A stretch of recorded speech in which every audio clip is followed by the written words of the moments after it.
Breaking news into First Take this morning that our own Shams Charania broke earlier today on Get Up. For the first time in his 12-year career, Giannis Antetokounmpo is open-minded about his future, meaning taking his talents elsewhere. Welcome into First Take. I'm Molly Qerim alongside Stephen A. Smith. Shams Charania here with us now. Shams, good morning. Thank you for the time. What more can you tell us about Giannis? Molly, there's no firm decisions that Giannis Antetokounmpo has made, but like you just said, for the first time in his NBA career, he's exploring what the best fits look like outside of Milwaukee. So whether that's staying as a Buck, but potentially leaving elsewhere. And this Combine week is essentially the summit of Giannis Antetokounmpo. All 30 NBA decision makers are here. Agents are in town. There's going to be some substantive conversations that are going to be taking place this week that could determine where he lands. Of course, tonight is lottery night. We'll see where Cooper Flag could end up. We'll see which team out of several of them in the lottery that are trying to be contenders, trying to compete, where they end up in the lottery. But around the league, everyone's eyes are all on Giannis Antetokounmpo. This is a 30-year-old player in the prime of his career. For him to be potentially available or even open-minded to thinking about leaving Milwaukee is a domino that this league is waiting on. All 29 other teams are waiting on this domino, and he has said repeatedly what he wants out of his career is to be in the best long-term sustained winning environment. And I'm told that's going to be at the forefront of everything he's going to be thinking about this offseason. He has a lot of equity in Milwaukee, though, Molly and Stephen A. As you guys know, he's played 12 years there, won a championship in 2021, finals MVP, two-time MVP in the regular season. This is someone that's very accomplished in Milwaukee, homegrown there. But he said it on his brother's podcast last month. If I don't win another championship, essentially, he's not going to be able to sleep at home at night. And so that is something that he's going to be giving a lot of thought to. The entire NBA is waiting to see not only where he lands potentially, but what it means for them.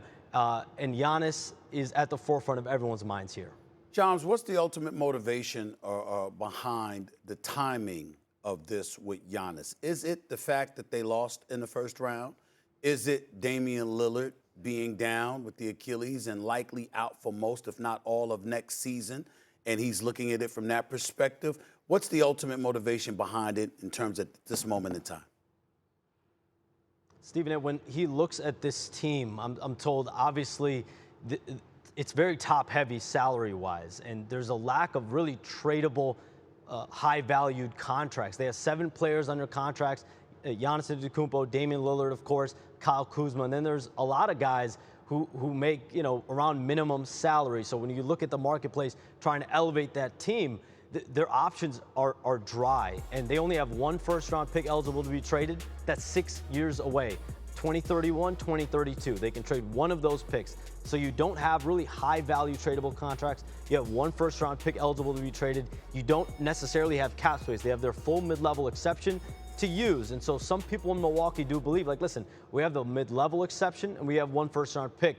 But is that going to be enough to really elevate this team without Damian Lillard being there, without a co-star there that can ease the burden for Giannis Antetokounmpo, which I think at the age of 30, as he continues to get older and older, continue to get mileage, he's going to be 31 years old next season. So playing along another star player, of course, has to be at the forefront if you're really going to be competing for a championship. And the Bucks' pathways to go out and getting another star and elevating this roster, it's limited right now. Well, we see a lot of teams around the NBA. We know the teams that have the most assets, the Oklahoma Cities of the world, the San Antonios of the world to a lesser degree, the Houstons of the world, etc. Has Giannis given any indication as to where he would prefer to go in the event he decides he definitively wants out of Milwaukee, or is that something that's still up in the air right now? There's been no definitive answers on that front. This week is going to be a big week for a lot of those conversations. The next few weeks are going to be big, leading up to the NBA draft in June. And those are conversations Giannis' representatives, Alex Saratzis, he's going to have those conversations, not only internally, but listen, every team in the NBA, every executive in the NBA is going to be in town this week. Naturally, team to team, everyone's going to be having the Giannis conversation. This is exactly where that's going to take place. And eventually, wherever it ends up being, if that's the path Giannis Antetokounmpo goes down, eventually it'll be somewhere where there is a sustainable long-term path toward winning. And where is that? That is something he's trying to eventually figure out as well. Shams, 2 questions for you before I let you go. How much power do Giannis and his agents have in this, and what does it also mean for Damian Lillard?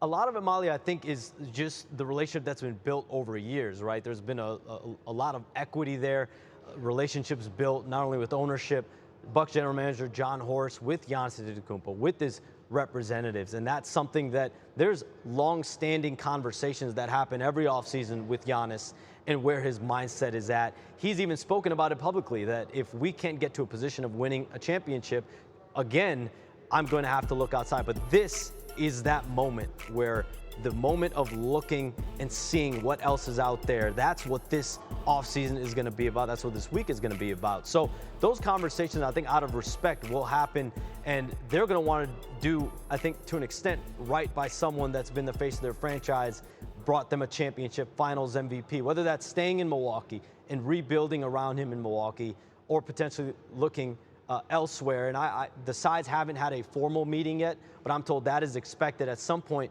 this offseason as well. And Damian Lillard underwent Achilles surgery. He, of course, has a goal of being back next season. But as we know, next season is going to end up being in jeopardy just for the simple fact this is an Achilles tear at the age of 35.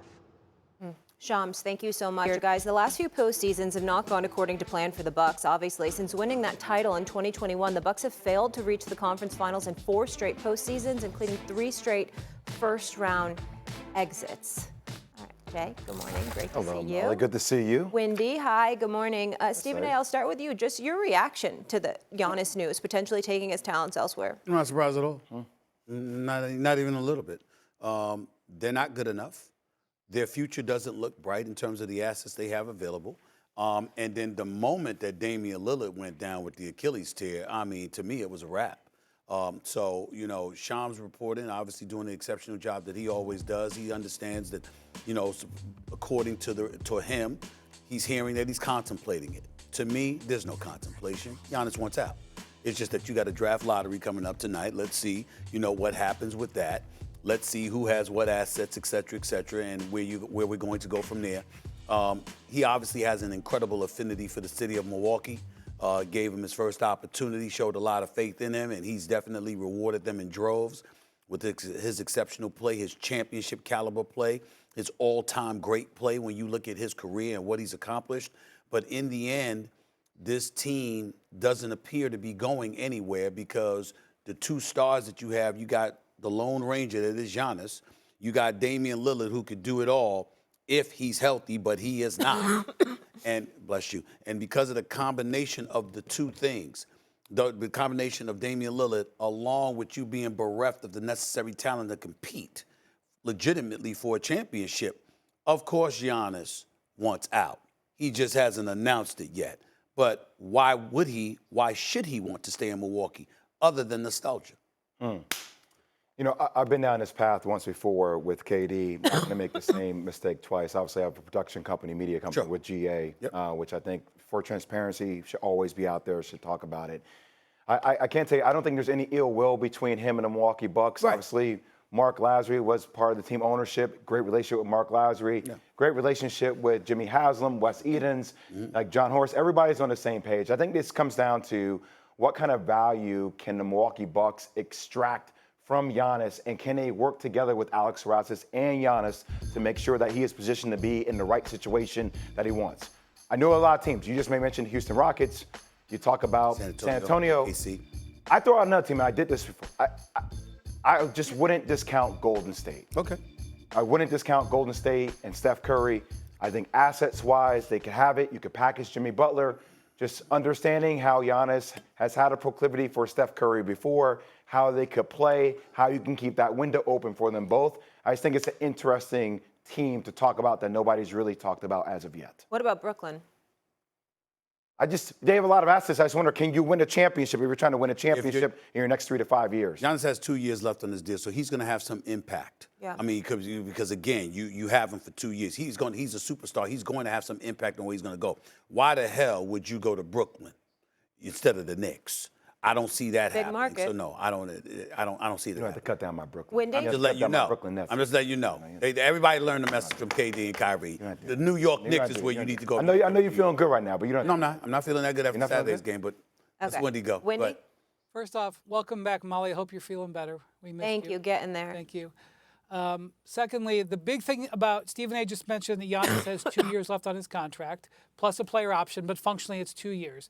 That means that he doesn't have to work with the organization. The organization, in theory, could trade him without getting his permission. You wouldn't be renting him, but what makes the most sense is for Giannis and the organization to work together, assuming he comes to the conclusion that he wants to be traded from Milwaukee. He's not saying that yet, I think, but this is sort of a step-by-step process, and the first steps are starting to happen.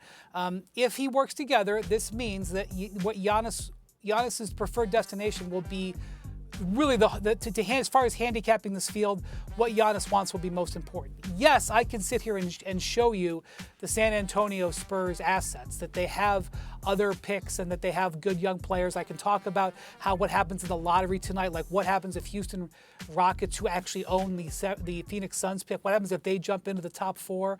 But really it's going to come down to, does Giannis have a spot that he wants to be directed to? And here's the thing you have to understand about Milwaukee. Milwaukee doesn't control their next 5 first-round picks. They've either traded them away or traded the swaps. And what that means is that if you come out of this with Milwaukee in a full rebuild, that's not attractive to the Bucks. The Bucks don't control their picks. If they lose 65 games next year, somebody else is going to get their pick. And so when you think about what trade Milwaukee might be interested in, as you try to mirror it up with what trade Giannis might be interested in, there's got to be players coming back. There's got to be something that helps the Bucks retrofit. They can't tank.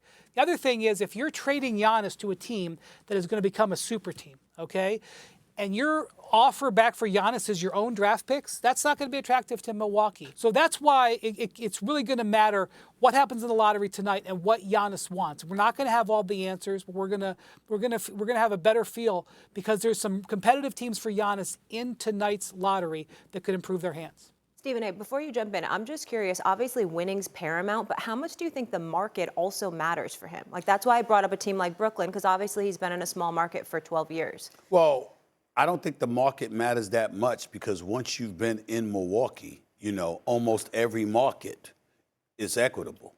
So you might prefer a bigger market, please don't get me wrong, but being in Milwaukee, it's not like someplace else that isn't considered an ideal huge market is a negative, because they'd still probably be a bigger market than Milwaukee. When it comes to the New York Knicks, which is where I wanted to go, I'm just looking at my notes here. They only have one future pick, the 2026 top 10 protected pick of the Washington Wizards. That's all the New York Knicks have available. They've got OG Anunoby, they got Karl Anthony Towns, they got Mikal Bridges, etc. But they gave up 5 first-round picks for Bridges, including 4 unprotected. This does not make me happy. I hate to put salt in the wound, but most players go to Cancun or the Maldives, other places, after they lose. Giannis came to New York with his family. Yes, which means that this is some place that he would have liked. I know that. I mean, I don't know say that. Yes or no to that. I'm just saying. Just for you. I'm just saying. Context for you. Yeah, I'm just saying. You might want to think Jay's about that when you gave up 5 first-round picks. Hey, listen. Go ahead, Stephen A., man. if he comes to the Bucks and says, I want to be a Knick and a Knick alone, he'll be a Knick. Yeah. Okay? He could say to the Bucks, I want to be a Laker or I want to be a Warrior. That could happen, but we don't know. We don't know if that's what's happening yet. But it would take something like that for the Knicks, the Warriors, or the Lakers to win a bid. If it's a bidding war, those teams aren't going to win it. Right. And that's what I was trying to say. If you have a multitude of teams that he would be interested in going to, no chance. Now, if he said, I want to be a New York Knick, then that changes everything, And anything. You're not feeling good about what you have right now?